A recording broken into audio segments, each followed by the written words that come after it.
வணக்கம். இந்திய நேரப்படி மதியம் 1:30 மணி செய்திகள். முதலில் தலைப்பு செய்திகளை காணலாம். பசும்பொன் முத்துராமலிங்க தேவர் குரு பூஜை நாளில் பிரதமர் நரேந்திர மோடி அறிக்கை. இந்தியாவின் சமூக மற்றும் அரசியல் வாழ்வில் ஆழமான தாக்கத்தை ஏற்படுத்தியவர் என புகழாரம். பசும்பொன் முத்துராமலிங்க தேவர் நினைவிடத்தில் குடியரசு துணைத் தலைவர் CP ராதாகிருஷ்ணன் மலர் தூவி மரியாதை. முதலமைச்சர் மு.க.ஸ்டாலின், எதிர்க்கட்சித் தலைவர் எடப்பாடி பழனிசாமி ஆகியோரும் மலர் தூவி மரியாதை. மதுரையில் பசும்பொன் முத்துராமலிங்க தேவர் சிலைக்கு தலைவர்கள் மாலை அணிவித்து மரியாதை. மதுரையில் இருந்து ஒரே காரில் புறப்பட்டு சென்ற பன்னீர்செல்வம், செங்கோட்டையன்.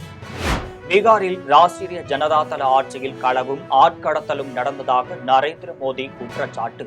தேர்தல் காலத்தில் ராஷ்டிரிய ஜனதா தளத்தினர் துப்பாக்கியுடன் சுற்றி திரிந்ததாகவும் பேச்சு. மெலிசா புயலால் கரிபியன் நாடுகளில் வீடுகள், கட்டிடங்கள், உட்கட்டமைப்புகள் சேதம். ஜமைக்கா, கியூபா, ஹைதி நாடுகளில் 30க்கும் மேற்பட்டோர் உயிரிழந்ததாக தகவல். இனி விரிவான செய்திகளை காணலாம். இந்தியாவின் சமூக மற்றும் அரசியல் வாழ்வில் ஆழமான தாக்கத்தை ஏற்படுத்தியவர் பசும்பொன் முத்துராமலிங்க தேவர் என்று பிரதமர் நரேந்திர மோடி தெரிவித்துள்ளார். பிரதமர் விடுத்துள்ள செய்தியில், இந்தியாவின் சமூக மற்றும் அரசியல் வாழ்வில் ஆழமான தாக்கத்தை ஏற்படுத்திய மாபெரும் ஆளுமையான பசும்பொன் முத்துராமலிங்க தேவருக்கு புனிதமான குரு பூஜையின் போது மனமார்ந்த அஞ்சலி செலுத்துவதாக குறிப்பிட்டுள்ளார். நீதி, சமத்துவம் ஆகியவற்றிற்கும் ஏழைகள் மற்றும் விவசாயிகளின் நலனுக்கு அவரது அசைக்க முடியாத அர்ப்பணிப்பு அடுத்தடுத்த தலைமுறைகளுக்கும் ஊக்கமளிப்பதாக குறிப்பிட்டுள்ளார். கண்ணியம், ஒற்றுமை, தன்மானம் ஆகியவற்றின் பக்கம் உறுதியாக நின்ற அவர் சமூக சேவை செய்வதற்கு கொண்டிருந்த அசைக்க முடியாத உறுதியுடன் ஆழ்ந்த ஆன்மீகத்தையும் இணைத்ததாக தெரிவித்துள்ளார். விடுதலை போராட்ட வீரர் பசும்பொன் முத்துராமலிங்க தேவரின் நினைவிடத்தில் குடியரசு துணைத் தலைவர் CP ராதாகிருஷ்ணன், தமிழ்நாடு முதலமைச்சர் மு.க.ஸ்டாலின் உள்ளிட்ட தலைவர்கள் மலர் தூவி மரியாதை செலுத்தினர். விடுதலை போராட்ட வீரர் முத்துராமலிங்க தேவரின் 118வது ஜெயந்தி விழா, 63வது குரு பூஜை ஆகியவற்றையொட்டி ராமநாதபுரம் மாவட்டம் கமுதி பசும்பொன்னில் உள்ள நினைவிடத்தில் அவரது உருவ சிலைக்கு குடியரசு துணைத் தலைவர் CP ராதாகிருஷ்ணன் மலர் தூவி மரியாதை செலுத்தினார். அப்போது பாஜக மாநில தலைவர் நயினார் நாகேந்திரன், ராஜா ஆகியோர் உடன் இருந்தனர். திமுக மாவட்ட செயலாளரும் சட்டமன்ற உறுப்பினருமான காதர் பாட்சா முத்துராமலிங்கம் தலைமையில் முத்துராமலிங்க தேவர் நினைவிடத்தில் தமிழக முதலமைச்சர் மு.க.ஸ்டாலின் மலர் தூவி மரியாதை செலுத்தினார். அப்போது நாடாளுமன்ற உறுப்பினர் கனிமொழி, அமைச்சர்கள் ராஜ கண்ணப்பன், தங்கம் தென்னரசு, பெரியசாமி, நேரு ஆகியோர் உடன் இருந்தனர். நிகழ்ச்சிக்கு பின் செய்தியாளர்களிடம் பேசிய முதலமைச்சர் மு.க.ஸ்டாலின் 3 கோடி ரூபாய் மதிப்பீட்டில் திருமண மண்டபம் கட்டப்படும் என்றும் அறிவித்தார். அதிமுக சார்பில் பொதுச் செயலாளர் எடப்பாடி பழனிசாமி, முன்னாள் அமைச்சர் செல்லூர் ராஜு, திண்டுக்கல் சீனிவாசன் உள்ளிட்டோர் தேவர் நினைவிடத்தில் மலர் தூவி மரியாதை செலுத்தினர். தேவர் நினைவிடத்தில் மரியாதை செலுத்திய பின் பேசிய எடப்பாடி பழனிசாமி, தேவருக்கு பாரத ரத்னா விருது வழங்க வேண்டும் என்றும் மத்திய அரசிற்கு கோரிக்கை விடுத்துள்ளார். பசும்பொன் முத்துராமலிங்க தேவர் ஜெயந்தி, குரு பூஜை ஆகியவற்றையொட்டி மதுரையில் உள்ள அவர் சிலைக்கு தலைவர்கள் மாலை அணிவித்து மரியாதை செலுத்தினர். மதுரை கோரிப்பாளையத்தில் உள்ள முத்துராமலிங்க தேவர் சிலைக்கு முதலமைச்சர் மு.க.ஸ்டாலின் மாலை அணிவித்து மரியாதை செலுத்தினார். அந்த சிலைக்கு கீழ் வைக்கப்பட்டுள்ள உருவப்படத்திற்கு மலர் தூவி மரியாதை செலுத்தினார். அதிமுகவில் இருந்து வெளியேற்றப்பட்ட பன்னீர்செல்வம், முன்னாள் அமைச்சர் செங்கோட்டையன் ஆகியோர் தேவர் சிலைக்கு மாலை அணிவித்து மரியாதை செலுத்தினர். அதன் பிறகு இருவரும் ஒரே காரில் பசும்பொன்னுக்கு புறப்பட்டு சென்றனர். அதிமுகவில் இருந்து வெளியேற்றப்பட்ட சசிகலா தனது ஆதரவாளர்களுடன் சென்று மாலை அணிவித்து மரியாதை செலுத்தினார். பீகாரில் ராஷ்டிரிய ஜனதா தளத்தின் ஆட்சி காலத்தில் களவும், திருட்டும், ஆட்கள் கடத்தலும் நடைபெற்றதாக பிரதமர் நரேந்திர மோடி குற்றம் சாட்டியுள்ளார். பீகார் சட்டமன்ற தேர்தலை முன்னிட்டு முசாபூரில் நடைபெற்ற பாஜக பரப்புரை கூட்டத்தில் பிரதமர் நரேந்திர மோடி கலந்து கொண்டு பேசினார். அப்போது தேசிய ஜனநாயக கூட்டணி ஆட்சியில் பீகாரில் கல்வி, வேலைவாய்ப்பு, நலவாழ்வு, நீர்ப்பாசனம் ஆகியவற்றில் ஏராளமான வேலை வாய்ப்புகள் உருவாக்கப்பட்டுள்ளதாக தெரிவித்தார். நிதிஷ்குமாரின் நல்லாட்சியில் அனைத்தும் செழிப்பாக உள்ளதாகவும் தெரிவித்தார். சரக்கு சேவை வரி குறைப்பால் கடந்த ஆண்டு 50,000 வாகனங்கள் விற்ற காலத்தில் இந்த ஆண்டு 1.5 லட்சம் வாகனங்கள் விற்றுள்ளதாக தெரிவித்தார். ராஷ்டிரிய ஜனதா தளத்தின் காட்டாட்சி காலத்தில் வாகன விற்பனையகங்களில் புகுந்து வாகனங்களை திருடியதுடன் அவற்றின் உரிமையாளர்களை தாக்கியதாக குற்றம் சாட்டினார். காட்டாட்சி காலத்தில் 40,000 பேர் கடத்தப்பட்டதாகவும் தேர்தலின் போது ராஷ்டிரிய ஜனதா தளத்தினர் இரட்டை குழல் துப்பாக்கியுடன் சுற்றித் திரிந்ததாகவும் குற்றம் சாட்டினார். மெலிசா புயலால் கர்பியான் நாடுகளில் வீடுகள், கட்டிடங்கள், உட்கட்டமைப்புகள் உடைந்து நொறுங்கியுள்ளதுடன் தெருக்கள் வெள்ளக்காடாக காட்சியளிக்கின்றனர். இந்த புயல் வெள்ள பாதிப்பால் பல நாடுகளில் உயிரிழப்புகள் ஏற்பட்டுள்ளன. அட்லாண்டிக் பெருங்கடலில் தோன்றிய மெலிசா புயலால் கர்பியான் தீவு நாடுகளான ஜமைக்கா, கியூபா, ஹைதி ஆகியவற்றில் மணிக்கு 170 கிலோமீட்டர் வேகத்தில் பலத்த சூறை காற்றுடன் கனமழை பெய்தது. இதனால் வீடுகள், கட்டிடங்களில் இருந்த கூரைகள் பீத்தெறியப்பட்டன. மின்கம்பங்கள் சாய்ந்ததால் அனைத்து ஊர்களிலும் மின்சாரம் துண்டிக்கப்பட்டுள்ளது. கனமழை பெய்வதால் தெருவெங்கும் வெள்ளக்காடாக காட்சியளித்தது. ஜமைக்காவில் புயல் வெள்ள பாதிப்பால் குறைந்தது 5 பேர் உயிரிழந்தனர்.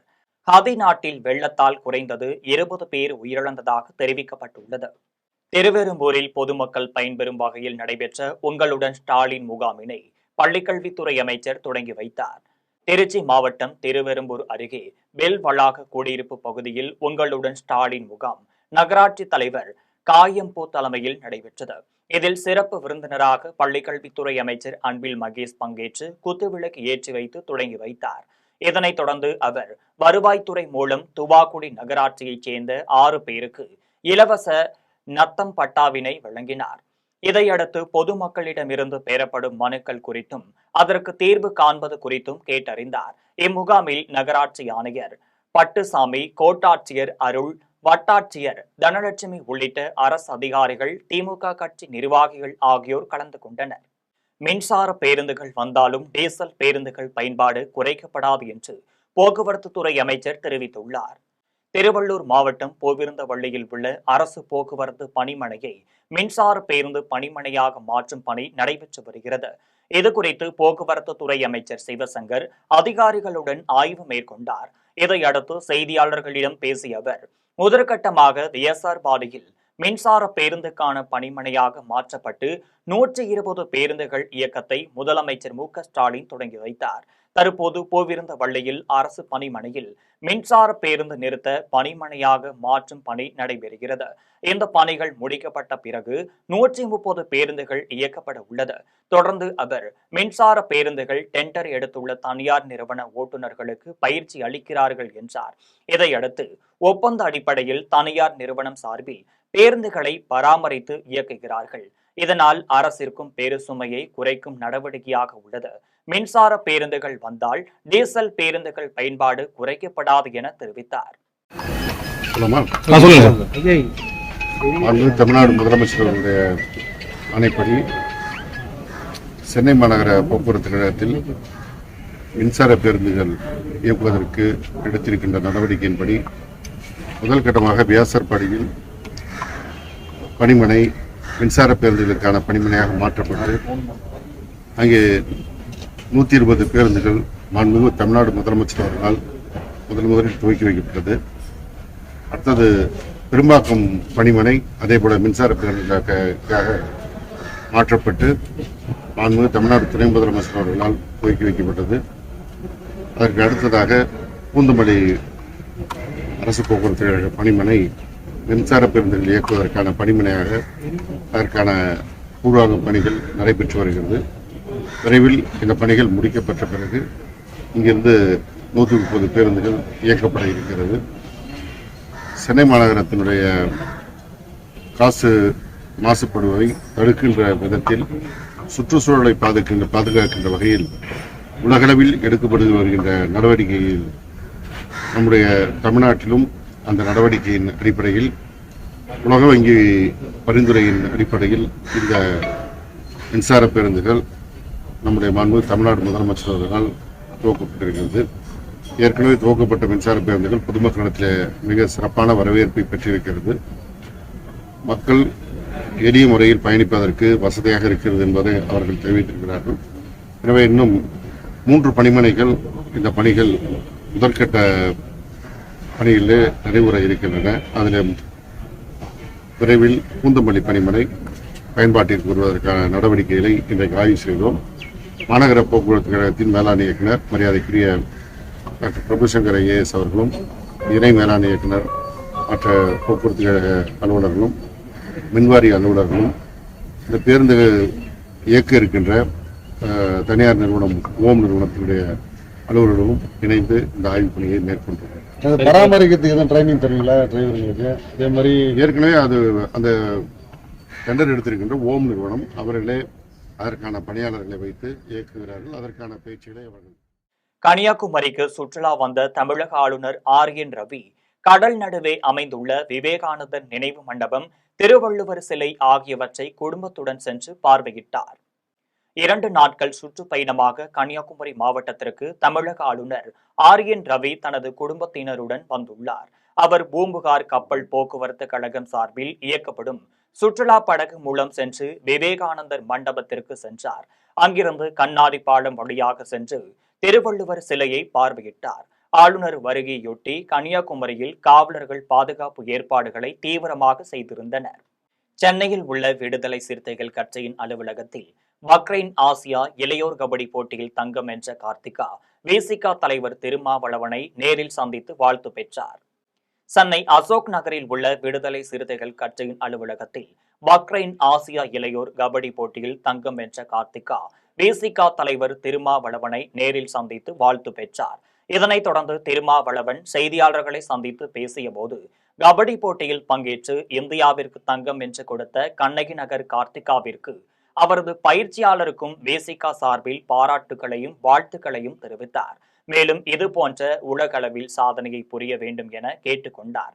தமிழக அரசு கார்த்திகாவிற்கு 25 லட்சம் ரூபாய் ஊக்கத்தொகை கொடுத்திருப்பது வரவேற்கத்தக்கது என்றும், அந்த ஊக்கத்தொகையை 1 கோடி ரூபாயாக உயர்த்தி தர வேண்டும் என தமிழக அரசிடம் கோரிக்கை விடுத்தார். தொடர்ந்து பேசிய அவர், உலகத்தரம் வாய்ந்த கபடி விளையாட்டு மைதானம் வேண்டும் என்ற கார்த்திகாவின் கோரிக்கையை வைத்ததை பார்க்கும்போது உயர்ந்த சிந்தனை உள்ளதை காண்பிக்கிறது என்று கூறினார். தங்க பதக்கம் வென்றவர்களை கொண்டாடும் அளவிற்கு வெள்ளி பதக்கங்களை வென்றவர்களையும் கொண்டாடுவதில்லை என்றும் கூறினார். கண்ணகி நகர் வளர்ச்சிக்காக அடிப்படை என்னென்ன தேவைகள் இருக்கும் என்பதை அறிந்து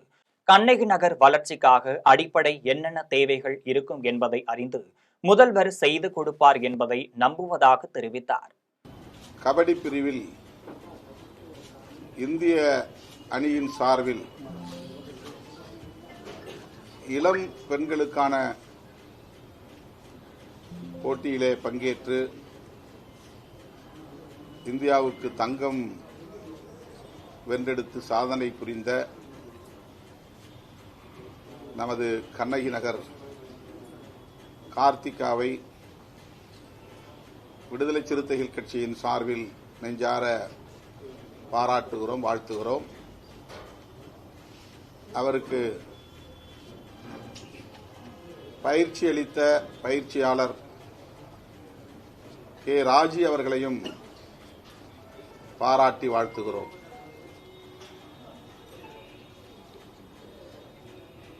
அவர் இன்னும் உலகளாவிய அளவில் இதுபோன்ற வெற்றிகளை குவித்திட வேண்டும், சாதனைகள் படைத்திட வேண்டும். கேரளத்திலும் பெண்களுக்கு மாதம் 1000 ரூபாய் உதவித்தொகை வழங்குவதாக முதலமைச்சர் பினராயி விஜயன் அறிவித்துள்ளார். திருவனந்தபுரத்தில் அமைச்சர்களுடன் கேரள முதலமைச்சர் கலந்தாய்வு நடத்தினார். அதனைத் தொடர்ந்து செய்தியாளர்களிடம் பேசிய அவர், கேரளத்தில் தேர்தல் ஆணையத்தின் சிறப்பு தீவிர திருத்தம் செயல்படுத்தப்படும் என தெரிவித்தார்.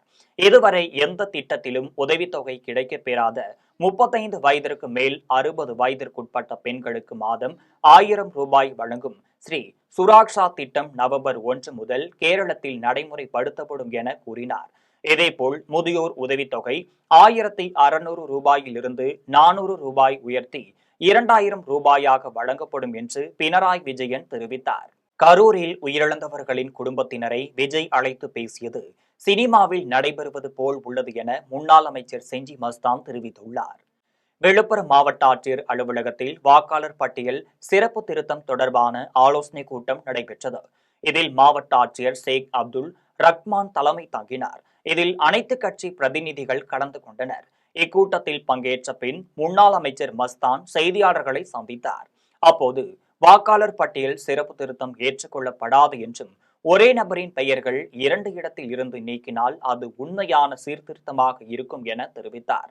கரூர் துயர சம்பவத்தில் உயிரிழந்தவர்களின் குடும்பத்தினரை மாமல்லபுரத்திற்கு அழைத்து பேசியது விசித்திரமாக சினிமாவிலும் சீரியலிலும் நடைபெறுவது போல் உள்ளது என்றும் கூறினார்.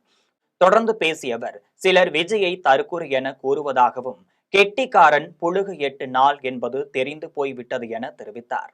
தொடர்ந்து சட்டமன்ற தேர்தலில் திமுகவிற்கு மக்கள் வாக்களிக்க மாட்டார்கள் என்ற விஜய் தெரிவித்த கேள்விக்கு பதிலளித்த மஸ்தான், விஜய் குடும்பத்தை சார்ந்தவர்கள் வாக்களிக்க மாட்டார்கள் என்றும் எல்லோருக்கும் எல்லாம் என்பது மக்கள் சட்டமன்ற தேர்தலில் நல்ல தீர்ப்பை வழங்குவார்கள் என்றும் குறிப்பிட்டார்.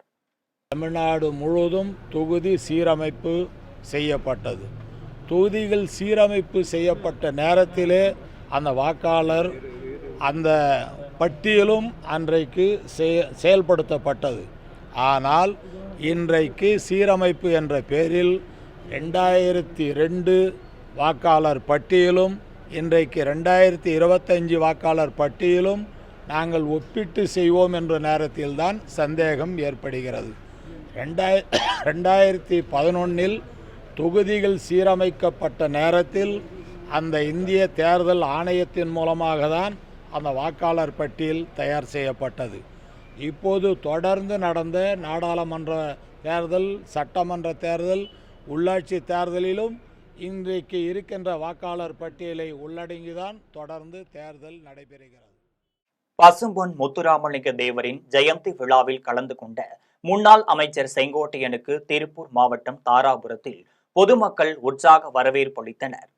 தாராபுரத்தில் நடைபெற்ற தேவர் ஜெயந்தி விழாவில் கோபிச்செட்டிப்பாளையம் சட்டமன்ற உறுப்பினர் செங்கோட்டையன் கலந்து கொண்டார். திருப்பூர் மாவட்ட அதிமுக செயலாளர் சண்முகம், புறநகர் மாவட்ட செயலாளர் காமராஜ் ஆகியோர் அவரை வரவேற்றனர். அவர் பசும்பொன் முத்துராமலிங்க தேவரின் உருவ சிலைக்கு மாலை அணிவித்து மரியாதை செலுத்தினார். உத்தரமேரூரில் புதிதாக கட்டப்பட்டுள்ள இ-சேவை மையத்தினை பொதுமக்கள் பயன்பாட்டிற்காக சட்டமன்ற உறுப்பினர் திறந்து வைத்தார். காஞ்சிபுரம் மாவட்டம் உத்தரமேரூரில் 21 லட்சம் ரூபாய் மதிப்பில் கட்டி முடிக்கப்பட்டுள்ள இ-சேவை மையத்தை பொதுமக்கள் பயன்பாட்டிற்காக சட்டமன்ற உறுப்பினர் சுந்தர் குத்துவிளக்கு ஏற்றி வைத்து திறந்து வைத்தார். இதனைத் தொடர்ந்து அவர் இனிப்புகள் வழங்கி பெண்கள் ஒருவருக்கு இ-சேவை மூலமாக சான்றிதழ் வழங்கினார். இந்த இ-சேவை மையம் மூலம் பல்வேறு வகையான வருவாய்த்துறை சான்றிதழ்களை பொதுமக்கள் விண்ணப்பித்து இலவசமாக பெற்றுக் கொள்ளலாம். இதில் நாடாளுமன்ற உறுப்பினர் செல்வம், ஒன்றிய செயலாளர் ஞானசேகரன், ஊரக வளர்ச்சித்துறையினர், உள்ளாட்சி பிரதிநிதிகள், அரசு அலுவலர்கள் ஆகியோர் கலந்து கொண்டனர். கரூரில் உங்களுடன் ஸ்டாலின் திட்ட முகாமில் கலந்து கொண்டு முன்னாள் அமைச்சர் செந்தில் பாலாஜி பேட்டியளித்துள்ளார். கரூர் மாவட்டம் சுக்காலியூரில் உங்களுடன் ஸ்டாலின் முகாம் நிறைவு நாள் விழா நடைபெற்றது. இதில் மாவட்ட ஆட்சியர் தங்கவேல் தலைமை தாங்கினார். இந்த முகாமில் மாநகராட்சி மேயர் கவிதா கணேசன், துணை மேயர் தாரணி சரவணன், கரூர் மாநகராட்சி ஆணையர் கீதா உள்ளிட்ட அரசு துறை அதிகாரிகள், உள்ளாட்சி பிரதிநிதிகள் பலர் கலந்து கொண்டனர். இந்நிகழ்ச்சியில் சிறப்பு அழைப்பாளராக பங்கேற்ற முன்னாள் அமைச்சர் செந்தில் பாலாஜி 78 பயனாளிகளுக்கு 5.5 லட்சம் ரூபாய் மதிப்பிலான நலத்திட்ட உதவிகளை வழங்கினார். இந்நிகழ்ச்சியின் நிறைவில் செய்தியாளர்களை செந்தில் பாலாஜி சந்தித்து பேசினார். அப்போது கரூர் மாவட்டத்தில் 179 இடங்களில் உங்களுடன் ஸ்டாலின் திட்ட முகாம்கள் நிறைவு செய்யப்பட்டுள்ளது என கூறினார். இந்த முகாம்களில் 69,887 மனுக்கள் பெறப்பட்டுள்ளது என்றும் இதில் 48,373 மனுக்களுக்கு தீர்வு காணப்பட்டுள்ளது என்றும் குறிப்பிட்டார். மீதமுள்ள மனுக்கள் மீது விசாரணை நடைபெற்று வருகிறது என கூறினார். இதில் குறிப்பாக வீட்டுமனை பட்டா, சொத்து வரி, மின் இணைப்பு, பெயர் மாற்றம் உள்ளிட்ட பல்வேறு மனுக்கள் பெறப்பட்டு தீர்வு காணப்பட்டுள்ளது என தெரிவித்தார். கரூர் மாவட்டத்தில் கடந்த 15/7/2025 அன்று தொடங்கப்பட்ட முகாம் 179 இடங்களில் நடந்து முடிந்து இன்று 29/10/2025 இன்று 179வது முகாம் நிறைவு பெறுகின்றன. இந்த 179 முகாம்களில் ஊரக பகுதிகளில் 101 முகாம்களும், நகரப் பகுதிகளில் 78 முகாம்கள், மொத்தம் 179 முகாம்கள் மிக சிறப்பாக நடந்து முடிந்திருக்கின்றன. மயிலாடுதுறை அருகே மேல பெரும்பள்ளம் கிராமத்தில் புதிதாக கட்டப்பட்டுள்ள நூலகத்தை பூம்புகார் சட்டமன்ற உறுப்பினர் திறந்து வைத்தார். மயிலாடுதுறை மாவட்டம் பூம்புகாரில் உள்ள மேல பெரும்பள்ளம் கிராமத்தில் 13,627 புத்தகமும் 1316 உறுப்பினர்கள் கொண்ட நூலகம் வாடகை கட்டிடத்தில் இயங்கி வந்தது. இந்நிலையில் பொதுமக்கள் அனைவரும் புதிய நூலகம் கட்டிடம் கட்டித்தர வேண்டி சட்டமன்ற உறுப்பினர் நிவேதாவிடம் கோரிக்கை வைத்தனர். இதையடுத்து பொதுமக்களின் கோரிக்கை ஏற்று 10 லட்சம் ரூபாய் மதிப்பீட்டில் புதிதாக நூலகம் கட்டப்பட்டு அதன் திறப்பு விழா நடைபெற்றது. இதில் சட்டமன்ற உறுப்பினர் நிவேதா பங்கேற்று குத்துவிளக்கு ஏற்றி வைத்து மக்கள் பயன்பாட்டிற்கு நூலக கட்டிடத்தை திறந்து வைத்தார். இதில் ஊரக வளர்ச்சித்துறை அதிகாரிகள், திமுக நிர்வாகிகள், பொதுமக்கள் ஆகியோர் கலந்து கொண்டனர். புதுச்சேரியில் மக்களின் தேவைகளை பூர்த்தி செய்ய விடாமல் ஆளுநரும் மாவட்ட ஆட்சியரும் முட்டுக்கட்டை போடுவதாக திமுக சட்டமன்ற உறுப்பினர் குற்றம் சாட்டியுள்ளார். காரைக்கால் திமுக சட்டமன்ற உறுப்பினர் நாஜிம் செய்தியாளர்களை சந்தித்தார். அப்போது அவர் பேசியபோது, புதுச்சேரி முதல்வரும் அமைச்சர்களும் சட்டமன்ற உறுப்பினர்களும் மக்களின் தேவைகளை பூர்த்தி செய்ய விடாமல் ஆளுநரும் மாவட்ட ஆட்சியரும் முட்டுக்கட்டை போடுவதாக குற்றம் சாட்டினார். இதையடுத்து யூனியன் பிரதேசங்களுக்கு கிடைக்கக்கூடிய சலுகை கூட புதுச்சேரிக்கு கிடைக்காமல் பொதுமக்கள் பெரும் இன்னல்களை சந்தித்து வருகின்றனர். தொடர்ந்து அவர் பிரெஞ்சு ஆட்சி காலத்தில் இருந்து விடுதலை பெற்ற மக்களுக்கு பாஜக ஆட்சியால் இன்னும் விடுதலை கிடைக்கவில்லை என்றார். வருகின்ற 1ஆம் தேதி நடைபெறும் புதுச்சேரி விடுதலை நாள் விழா கொண்டாட்டத்தை திமுக புறக்கணிப்பதாக தெரிவித்தார். நாள் நம்முடைய புதுச்சேரி மாநிலத்தில் நடக்கக்கூடிய நிர்வாக சீர்கேடுகள், முதலமைச்சருடைய அதிகாரங்கள் தினந்தோறும் பறிக்கப்படுகின்றன. அமைச்சருடைய அதிகாரங்கள், சட்டமன்ற உறுப்பினருடைய அதிகாரங்கள், அரசியல் கட்சிகளுடைய மரியாதை என்று ஒவ்வொன்றாக நாம் இழந்து கொண்டிருக்கின்றோம். எனவே இது போன்ற ஒரு காலகட்டத்தில், இன்னும் சொல்ல போனால், ஒரு நிர்வாகத்தில் ஒரு துறையிலே இயக்குனர் போடுவதிலே கூட சிக்கல் ஏற்படுகிறது. ஒரு மிகப்பெரிய துறை கல்வித்துறை. இந்த கல்வித்துறையில் இதுவரையிலே ஒரு இயக்குனர் இல்லாமல் ஏறத்தாழ 6 மாதமாக நடைபெற்றுக் கொண்டிருக்கிறது. இதற்கு என்ன காரணம் என்று கேட்டால், முதலமைச்சர் சொல்வதை சிஎஸ் ஏற்றுக்கொள்வதில்லை, சிஎஸ் சொல்வதை கவர்னர் ஒப்புதல் தருவதில்லை.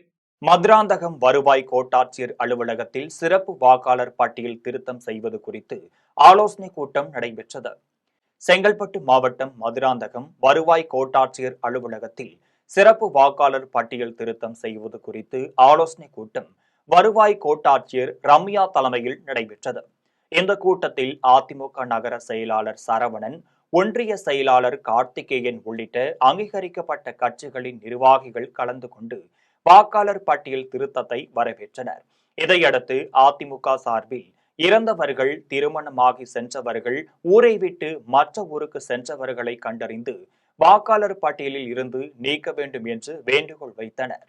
ஒரு கட்சியை தொடங்கியவர் நிர்வாகிகளை சந்திப்பதையே அதிசய சாதனை போல் சொல்வதாக தமிழக வெற்றிக் கழகத்தை குறித்து திராவிட கழக தலைவர் வீரமணி விமர்சித்துள்ளார். புதுக்கோட்டை மாவட்டம் ஆலங்குடியில் நடைபெற்ற விழாவில் திராவிட கழக தலைவர் வீரமணி பங்கேற்றார்.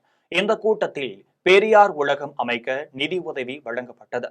அப்போது நிர்வாகி ஒருவர் 1.5 லட்சம் ரூபாய் மதிப்புள்ள தங்க சங்கிலியை வழங்கினார்.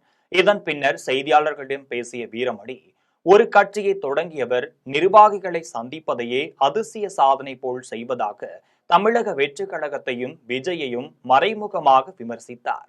தேசிய அளவிலான சிலம்ப போட்டியில் சாதனை படைத்த வீரர்களுக்கு ஊர் மக்கள் சிறப்பு வரவேற்பு அளித்தனர். கோவாவில் நடைபெற்ற தேசிய அளவிலான சிலம்பம் போட்டியில் தமிழகத்தைச் சேர்ந்த 500க்கும் மேற்பட்ட மாணவ மாணவிகள் பங்கேற்று தங்கள் திறமையை வெளிப்படுத்தினர். இப்போட்டியில் திருப்பத்தூர் மாவட்டத்தைச் சேர்ந்த பிரவீன், ரிஸ்வன், சரஸ்வதி, பிரியதர்ஷினி ஆகியோரும், அதேபோல் கடலூர் மாவட்டத்தைச் சேர்ந்த மணிஷ், ராகுல்ராஜ், ரோஹித், மதி, அஜித்குமார் ஆகியோரும் சிறப்பாக பங்கேற்று முதலிடத்தை பிடித்து மாநிலத்திற்கு பெருமை சேர்த்தனர். மேலும் இவர்கள் அடுத்த மாதம் டெல்லியில் நடைபெற உள்ள உலக அளவிலான சிலம்பம் போட்டிக்கு தகுதி பெற்றுள்ளனர். இதையடுத்து வெற்றி பெற்றவர்களையும் ஊர் பொதுமக்களும் பெற்றோர்களும் மகிழ்ச்சியுடன் வரவேற்றனர்.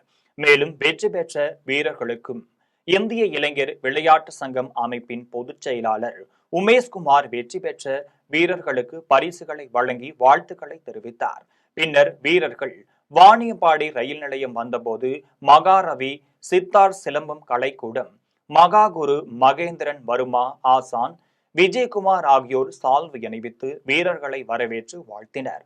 பின்னர் கடலூர் மாவட்டத்தைச் சேர்ந்த வீரர்களை பத்திரமாக ரயில் மூலம் அனுப்பி வைத்தனர். ஃபர்ஸ்ட் பிரைஸ், முதல் பிரைஸ் வின் பண்ணியிருக்காங்க. இவங்க அடுத்த மாதம் டெல்லியில் உலக அளவில் சிலம்ப போட்டி நடக்குது, அதுக்கு தேர்வாயிருக்காங்க. அதுலேயும் வின் பண்ணி இந்த அந்த பாரம்பரிய சிலம்பத்துக்கு பெருமை சேர்ப்பாங்க உறுதி. விழுப்புரம் அருகே கப்பியாம்புலியூரில் பல்லவர் கால மூத்த தேவி சிற்பம் கண்டெடுக்கப்பட்டுள்ளது. விழுப்புரம் அருகே கப்பியாம்புலியூரில் வரலாற்றுத்துறை பேராசிரியர் ரமேஷ், ஹரிஹரசுதன் குழுவினர் களஆய்வு செய்தனர்.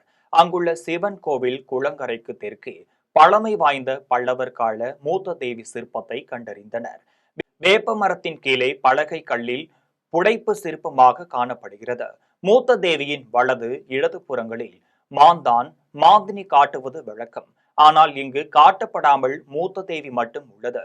காக்கை கொடியே கழுதை வாகனமோ காட்டப்படாமல் எளிமையான கலைப்பனையில் சிற்பம் செதுக்கப்பட்டுள்ளது. விழுப்புரம் மாவட்டம் திண்டிவனம் அருகே ஆல கிராமத்தில் 1000 ஆண்டுகள் பழமை வாய்ந்த பௌத்த சிற்பம், வைஷ்ணவி தேவி, கௌமாரி ஆகியவை சிலைகள் கண்டறியப்பட்டுள்ளனர். திண்டிவனம் அருகே கூட்டேரிப்பட்டு ஆல கிராமத்தில் வரலாற்று ஆர்வலர்கள் செங்குட்டுவன் களஆய்வு மேற்கொண்டார். அப்போது 1000 ஆண்டுகள் பழமை வாய்ந்த பௌத்த சிற்பம் கண்டறியப்பட்டது. செக்கடி தெரு சந்திப்பில் பாதி அளவு மண்ணில் புதைந்த வைஷ்ணவி தேவி சிற்பம் கண்டறியப்பட்டுள்ளது. அதே போன்று கௌமாரி என்ற சிற்பம் அங்கிருக்கும் செல்லியம்மன் கோவில் வளாகத்தில் காணப்படுகிறது. வைஷ்ணவி, கௌமாரி சிற்பங்கள் சோழர் காலத்தைச் சேர்ந்தவை. இதன் மூத்த தொல்லியலாளர் ஸ்ரீதரன் உறுதிப்படுத்தி இருக்கிறார். பௌத்த சிற்பம் ஜெயினர் கோவில் தெரு ஓரத்தில் புதர்கள் மண்டிய இடத்தில் காணப்படுகிறது. அமர்ந்த நிலையில் 2 கரங்களுடன் காட்சி தருகிறார். பின்னணியில் 5 தலை நாகம் காணப்பட்டுள்ளது. இவர் பௌத்த சமயத்தை சார்ந்த அவலோகி தேஸ்வரர் ஆவார். அம்மம்பட்டியில் பேரூராட்சிகளில் நிர்வாக சீர்கேட்டை கண்டித்து அதிமுக சார்பில் கண்டன ஆர்ப்பாட்டம் நடைபெற்றது. சேலம் மாவட்டம் கெங்கவள்ளி அருகே தம்மம்பட்டி பேருந்து நிலையம் முன்பு பேரூராட்சிகளில் நடைபெறும் ஊழல் முறைகேடுகளை கண்டித்தும் நிர்வாக சீர்கேட்டை கண்டித்தும் அதிமுக சார்பில் கண்டன ஆர்ப்பாட்டம் நடைபெற்றது. இந்த ஆர்ப்பாட்டத்திற்கு மாவட்ட செயலாளர் இளங்கோவன் தலைமை தாங்கினார். தொடர்ந்து அவர் பேரூராட்சிகளில் பல்வேறு முறையீடுகள், ஊழல்கள் நடைபெற்று இருப்பதாகவும் மக்களுடைய வரி பணத்தை திமுகவினர் கொள்ளையடித்துக் கொண்டிருப்பதாகவும் குற்றம் சாட்டினார். திருவண்ணாமலை ஊரக வளர்ச்சித்துறை அனைத்து சங்கங்களின் கூட்டமைப்பு சார்பில் 16 அம்ச கோரிக்கைகளை வலியுறுத்தி மாவட்ட ஆட்சியர் அலுவலகம் முன்பு கண்டன ஆர்ப்பாட்டம் நடைபெற்றது. திருவண்ணாமலை மாவட்ட ஆட்சியர் அலுவலகம் முன்பு தமிழ்நாடு ஊரக வளர்ச்சித்துறை அனைத்து சங்கங்களின் கூட்டமைப்பு சார்பில் 16 அம்ச கோரிக்கைகளை வலியுறுத்தி கண்டன ஆர்ப்பாட்டம் நடைபெற்றது. இதில் தூய்மை பணியாளர்களின் மாதாந்திர ஊதியத்தை 10,000 ரூபாயாக உயர்த்தி வழங்க வேண்டும், சிறப்பு காலமுறை ஊதியம் 15,000 ரூபாயாக வழங்க வேண்டும் உள்ளிட்ட 16 அம்ச கோரிக்கைகளை வலியுறுத்தி கண்டன ஆர்ப்பாட்டத்தில் ஈடுபட்டனர். இந்த ஆர்ப்பாட்டத்தில் 500க்கும் மேற்பட்ட ஊராட்சி செயலாளர்கள், தூய்மை பணியாளர்கள், மேல்நீர் தாக்க தொட்டி இயக்குபவர்கள் ஆகியோர் கலந்து கொண்டனர். நாகர்கோவிலில் 22வது வார்டில் குண்டும் குழியுமாக உள்ள சாலையால் வாகன ஓட்டிகள் மற்றும் பொதுமக்கள் கடும் சிரமத்திற்குள்ளாகி வருகின்றனர். நாகர்கோவிலில் 22வது வார்டில் கிரைட்ஸ் சர்ச் அருகே உள்ள சாலை பல வருடங்களாக குண்டும் குழியுமாக உள்ளது. இதுகுறித்து பொதுமக்கள் தொடர்ந்து புகார் அளித்தும் மாநகராட்சி ஆணையர் மற்றும் மேயர் கண்டுகொள்ளவில்லை என பொதுமக்கள் குற்றம் சாட்டினர். தார் சாலை அமைக்கும் போது வடிகால் ஓடைகள் அடைத்து சாலை அமைக்கப்படுவதால் மழை காலங்களில் மழைநீர் தேங்கி சாலைகளில் சேதமடைந்து குண்டும் குழியுமாக காணப்படுகிறது. இதனால் தினம்தோறும் விபத்துகள் ஏற்படுகிறது. இந்த சாலை வழியாக பள்ளி மாணவர்கள், வேலைக்கு செல்பவர்கள் ஆகியோர் கடும் அவதிக்குள்ளாகி வருகின்றனர். எனவே உடனடியாக செப்பினிட்டு பொதுமக்கள் சிரமமின்றி செல்ல வழிவகை செய்ய வேண்டும் என்பதே பொதுமக்களின் கோரிக்கையாக உள்ளது. புதுக்கோட்டையில் கடந்த 2023ஆம் ஆண்டு 3 சிறுமிகளை பாலியல் துன்புறுத்தல் செய்த வழக்கில் 48 வயதுடைய நபருக்கு 21 ஆண்டு காலம் சிறை தண்டனையை புதுக்கோட்டை மகிழா நீதிமன்றம் தீர்ப்பளித்துள்ளது. புதுக்கோட்டை மாவட்டம் அரிமளம் ஏம்பல் சாலையைச் சேர்ந்த பீர் முகமது என்பவர் கடந்த 2023ஆம் ஆண்டு 3 சிறுமிகளை பாலியல் துன்புறுத்தல் செய்துள்ளார். இந்த வழக்கின் தீர்ப்பு புதுக்கோட்டை மகிழா நீதிமன்றத்தில் நடைபெற்றது. இதில் பீர் முகமதுக்கு 21 ஆண்டுகள் கால சிறை தண்டனையும் 30,000 ரூபாய் அபராதமும் விதித்து தீர்ப்பு அளித்துள்ளது. மேலும் பாதிக்கப்பட்ட 3 சிறுமிகளுக்கும் தலா 5 லட்சம் ரூபாய் நிவாரணம் வழங்க தமிழக அரசிற்கு நீதிமன்றம் உத்தரவிட்டுள்ளது.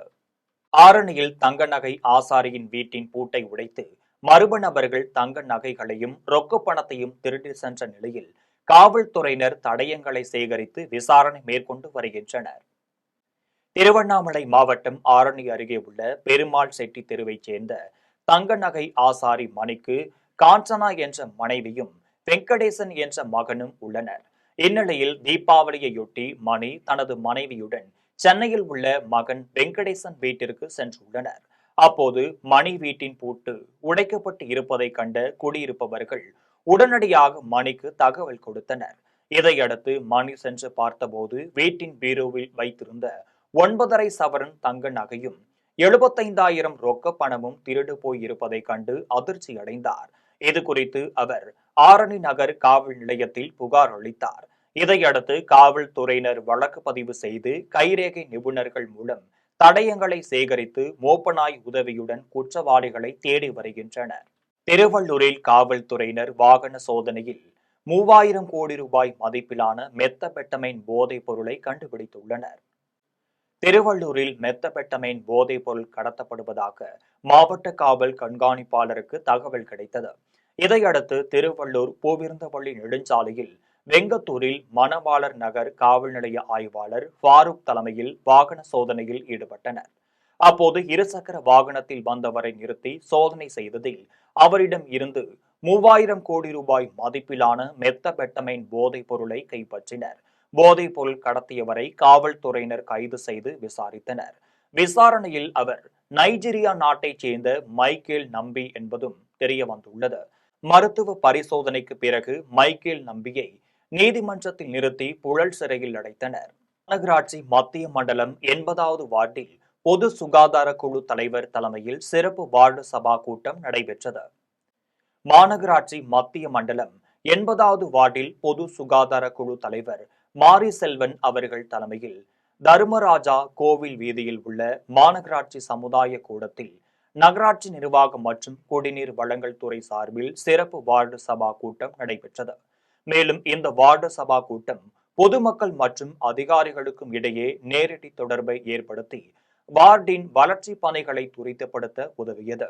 80வது வார்டு மக்களுக்கு தேவையான அடிப்படை வசதிகள், குடிநீர் விநியோகம், சுகாதாரம் உள்ளிட்ட பல்வேறு விஷயங்கள் குறித்து மாமன்ற உறுப்பினர்கள் முன்னிலையில் வார்டு சபா கூட்டத்தில் மனுக்களை பொதுமக்கள் வழங்கினார்கள். பொதுமக்களிடம் கோரிக்கைகளை கேட்டறிந்து மனுக்களை பெற்று சம்பந்தப்பட்ட குறைகளை உடனடியாக தீர்வு காண நடவடிக்கை எடுக்கப்படும் என்று கூறினார்கள். இக்கூட்டத்தில் உதவி பொறியாளர் நாகேந்திரன், சுகாதார ஆய்வாளர் தனபால், பகுதி பொறுப்பாளர் முருகேசன், வார்டு செயலாளர் தங்கவேலன், அரசு அலுவலர்கள், அனைத்து கட்சி நிர்வாகிகள், பொதுமக்கள் மற்றும் கழக நிர்வாகிகள் ஏராளமானோர் இந்த சிறப்பு வார்டு சபா கூட்டத்தில் கலந்து கொண்டனர். சென்னை ஆதம்பாக்கத்தில் வீட்டில் ஏற்பட்ட தீ விபத்தில் உடல் கருகி ஒருவர் உயிரிழந்துள்ளார்.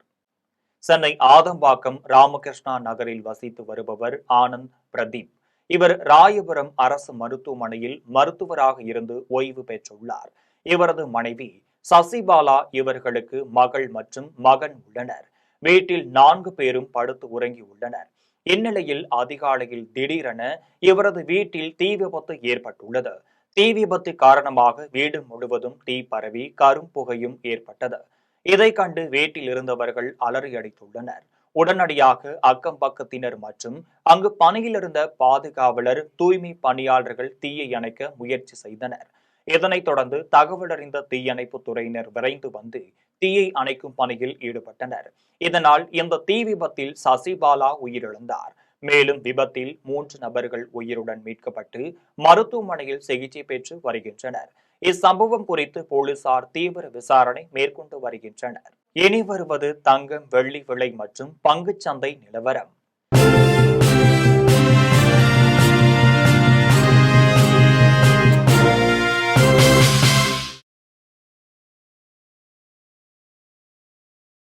சென்னையில் ஆபரண தங்கத்தின் விலை என்று ஒரு சவரன் 88,800 ரூபாய்க்கு விற்பனை செய்யப்படுகிறது. சென்னையில் இன்று ஆபரண தங்கத்தின் விலை கிராமிற்கு 225 ரூபாய் குறைந்து 11,100 ரூபாய்க்கு விற்பனை செய்யப்படுகிறது. மேலும் ஒரு சவரன் 1,800 ரூபாய் குறைந்து 88,800 ரூபாய்க்கு விற்பனை செய்யப்படுகிறது. 24 கேரட் தூய தங்கம் ஒரு சவரன் 96,872 ரூபாய்க்கு விற்பனை செய்யப்படுகிறது. மேலும் 1 கிராம் வெள்ளி 165 ரூபாய்க்கும் 1 கிலோ வெள்ளி 1,65,000 ரூபாய்க்கும் விற்பனை செய்யப்படுகிறது. மும்பை பங்குச்சந்தை இன்று சரிவுடன் காணப்படுகிறது. மும்பை பங்குச்சந்தை குறியீட்டு எண் சென்செக்ஸ் 386 புள்ளிகள் குறைந்து 84,611 புள்ளிகளில் வணிகமாகிறது. தேசிய பங்குச்சந்தை குறியீட்டு எண் நிப்டி 116 புள்ளிகள் குறைந்து 25,938 புள்ளிகளில் வணிகமாகிறது. மீண்டும் ஜெம் தலைப்பு செய்திகள். பசும்பொன் முத்துராமலிங்க தேவர் குரு பூஜை நாளில் பிரதமர் நரேந்திர மோடி அறிக்கை. இந்தியாவின் சமூக மற்றும் அரசியல் வாழ்வில் ஆழமான தாக்கத்தை ஏற்படுத்தியவர் என புகழாரம். பசும்பொன் முத்துராமலிங்க தேவர் நினைவிடத்தில் குடியரசு துணைத் தலைவர் CP ராதாகிருஷ்ணன் மலர் தூவி மரியாதை. முதலமைச்சர் மு க ஸ்டாலின், எதிர்க்கட்சித் தலைவர் எடப்பாடி பழனிசாமி ஆகியோரும் மலர் தூவி மரியாதை. மதுரையில் பசும்பொன் முத்துராமலிங்க தேவர் சிலைக்கு தலைவர்கள் மாலை அணிவித்து மரியாதை. மதுரையில் இருந்து ஒரே காரில் புறப்பட்டு சென்ற ஓ பன்னீர்செல்வம், செங்கோட்டையன். பீகாரில் ராஷ்டிரிய ஜனதா தள ஆட்சியில் களவும் ஆட்கடத்தலும் நடந்ததாக நரேந்திர மோடி குற்றச்சாட்டு. தேர்தல் காலத்தில் ராஷ்டிரிய ஜனதா தளத்தினர் துப்பாக்கியுடன் சுற்றி திரிந்ததாகவும் பேச்சு. மெலிசா புயலால் கர்பியான் நாடுகளில் வீடுகள், கட்டிடங்கள், உட்கட்டமைப்புகள் சேதம். ஜமைக்கா, கியூபா, ஹைதி நாடுகளில் 30க்கும் மேற்பட்டோர் உயிரிழந்ததாக தகவல். இத்துடன் ஜெம் செய்திகள் நிறைவடைகின்றன. மீண்டும் ஜெம் செய்திகள் மாலை 6 மணிக்கு. உடனுக்குடன் செய்திகளை காண gemlive.tv என்ற இணையதளத்தில் இணைந்திருங்கள். நன்றி, வணக்கம்.